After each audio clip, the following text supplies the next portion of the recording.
दुनिया भर के लोग जो नेपाल के उन जेनजीस को बच्चा बता रहे थे, स्कूल में पढ़ने वाले बच्चों का आंदोलन बता रहे थे, और अब उन्हीं बच्चों ने, उन्हीं जेनजियों ने नेपाल की सत्ता से केपी शर्मा को उखाड़ फेंका। नेपाल में तख्ता पलट हो गया। सेम वही पैटर्न जो बांग्लादेश में हुआ, जो श्रीलंका में हुआ, जिस तरीके से वहाँ तख्ता पलट होता है और वहाँ के जो प्रधानमंत्री हैं, राष्ट्रपति हैं, उनके घर पर कब्जा कर लिया जाता है, आगजनी कर दी जाती है। तमाम नेपाल के इस समय मंत्रियों को दौड़ा दौड़ा कर पीटा जा रहा है। केपी शर्मा खुद वहाँ से भागे हैं, जो बताया जा रहा है दुबई पहुँच सकते हैं। और इसी के साथ अब जो बात चल रही है, ये जो शख्स आप टेलीविजन स्क्रीन पर देख रहे हैं, ये हैं बालिन शाह। कौन है बालिन शाह, जिन्हें लेकर आखिरकार नेपाल में बात चल रही है कि ये नेपाल के नए पीएम होंगे। दोस्तों नमस्कार, मेरा नाम है संदीप और मैं आज आपको बताऊंगा कि नेपाल की इस समय ताज़ा हालत क्या है, नेपाल की स्थिति क्या है और दुनिया भर के लोग कैसे नेपाल की स्थितियों को लेकर हैरान रह गए। कैसे छात्रों का आंदोलन, युवाओं का आंदोलन नेपाल के इतिहास में इतनी बड़ी क्रांति लेके आएगा, ये दुनिया ने कभी सोचा नहीं था। और चलिए मैं आपको बता देता हूं कि नेपाल के इस समय के ताज़ा हालात क्या हैं। देखिए, पीएम ओली नेपाल छोड़कर भागे, यानी मैंने आपको बताया वहाँ के जो प्रधानमंत्री हैं वो भी इस समय नेपाल में सेफ नहीं थे। नेपाल की जो स्थिति है वो इतनी ज़्यादा बेकाबू हो गई है कि वहाँ के जो प्रधानमंत्री थे वो ऐसे ही भागे जैसे शेख हसीना बांग्लादेश से भागी थी। बांग्लादेश से भी श्रीलंका की स्थिति आपको याद आ जानी चाहिए कि कैसे श्रीलंका में भी इसी तरह हुआ था। और जो बांग्लादेश में होता है वही सेम नेपाल में होता है, हूबहू होता है। उसी तरह नेपाल के भी पीएम को वहां से भगाया जाता है, उनके घर पर कब्जा किया जाता है, घर में आगजनी की जाती है, राष्ट्रपति भवन को जलाया। यानी सोच सकते हैं उग्र भीड़ ने, यानी जिन जेनजी की भीड़ को आप बच्चा समझ रहे थे, और वो भीड़ क्या करती है, राष्ट्रपति भवन को भी जला देती है, संसद भवन को जला दिया। यानी जो नेपाल का जो संसद भवन था उसे भी आग के हवाले कर दिया। यानी भीड़ जो है नेपाल की इतनी, देखिए तस्वीर देखिए जिसमें आप देख सकते हैं जो वहाँ के ओपी शर्मा प्रधानमंत्री हैं, उनका जो इस्तीफा है वो यहाँ आपको नेपाली भाषा में दिख जाएगा, और यहाँ उनके साइन भी हैं केपी शर्मा।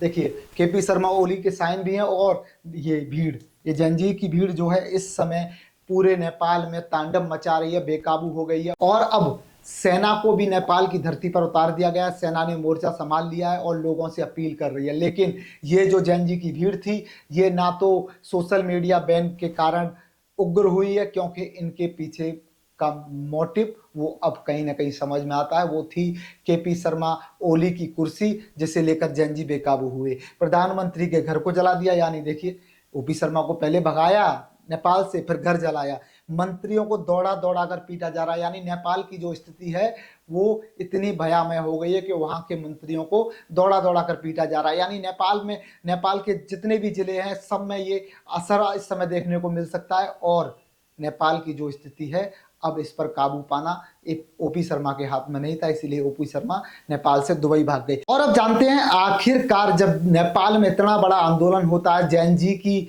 जो संख्या रोडों पर देखी जाती है, उसे लेकर दुनिया भर के लोग ये कहते हैं कि नेपाल की धरती पर यह इतिहास का सबसे बड़ा आंदोलन था। और उस आंदोलन को कहीं ना कहीं अगर कोई लीड कर रहा था, कोई सोशल मीडिया पर इंडिकेशन दे रहा था, मैसेज दे रहा था, तो उसके पीछे अब जो शख्स का नाम आ रहा है, ये जो शख्स आप देख रहे हैं, इनका नाम है बेलन शाह। ये कौन है बेलन शाह, जिन्हें लेकर अब बात चल रही है कि ये जो शख्स है ये अब नेपाल के नए प्रधानमंत्री बनाए जाने चाहिए, जिसकी वजह से अब ये मांग उठी है। सबसे पहले जान लेते हैं आखिरकार ये बेलन शाह कौन है। देखिए, इंजीनियर से रैपर और मेयर तक का सफर, यानी काठमांडू के रहने वाले बेलन शाह पहले इंजीनियर थे, उसके बाद रैपर हो जाते हैं। पूरे नेपाल में इनकी लोकप्रियता बढ़ती है, लोग इनके दीवाने हो जाते हैं, फैन हो जाते हैं। उसी नेपाल में, जिस नेपाल में सोशल मीडिया की नई क्रांति आ रही थी, तो लोग इन्हें अपना रोल मॉडल मानते हैं और इनकी बातों में खुद का भविष्य देखने लगते हैं। उसके बाद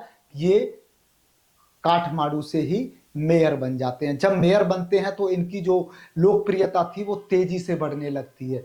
अब बालिन शाह, जिन्होंने अपने कैरियर की शुरुआत में ही सिविल इंजीनियर के तौर पर की, फिर उन्होंने रैपर के रूप में अपनी किस्मत आजमाई। देखिए, पहले इंजीनियर फिर रैपर के रूप में एक किस्मत आजमाते हैं। उसके बाद उन्होंने राजनीति में आने का फैसला किया और काठमांडू में मेयर पद से चुनाव लड़ा, जीत भी गए। राजनीति में कदम रखते हैं, मेयर का चुनाव लड़ते हैं और जीत भी जाते हैं। युवाओं के बीच लोकप्रिय। और देखिए, पारंपरिक राजनीतिक दलों से नेपाली युवाओं के बढ़ते मोहभंग ने बालेन को यहां नायक बना दिया। यानी जो पुरानी पार्टी थी, यानी 32 साल के बालिन शाह 72 साल के केपी शर्मा को यहां ढेर कर देते हैं। उसके पीछे का कारण था कि जो पारंपरिक राजनीति नेपाल का जो हिस्सा रही है पिछले कई दशकों से, यहाँ जो ओपी शर्मा है वो राज कर रहे हैं। तो इसके बाद मोहभंग हुआ तो यहाँ ये जो किरदार आप देख रहे हैं ये नेपाल की अब कमान संभालने के लिए नाम आगे आया है। अब देखिए यहाँ जैनजीस को जो मैं बता रहा था कि पीछे कोई ना कोई ऐसा एक लीडर था जो बार बार जैनजीस को समर्थन दे रहा था, बार बार आगे बढ़ाने के लिए मैसेज दे रहा था। तो यहाँ देखिए अब ये बात भी क्लियर हो गई है, बालिन शाह ने आंदोलन को दिया था अपना समर्थन।